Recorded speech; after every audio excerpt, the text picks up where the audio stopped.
চারটা নুকরা নুকরা গোলাপি ব্রিড নাম দেখি। তো গাইজ আমরা এখন আছি প্রাণী সম্পদের একটা মেলায়। তো এটা হচ্ছে একটা ছাগলের শেড, আর এদিকে মনে করেন অনেক সুন্দর একটা একদম হোয়াইট বলতে পারেন একদম হাসা টাইপ একটা ছাগল।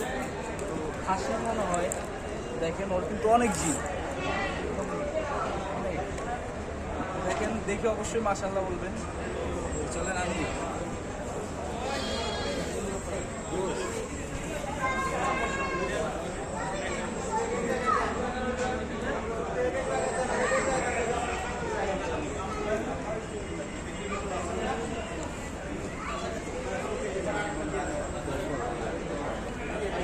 দরকার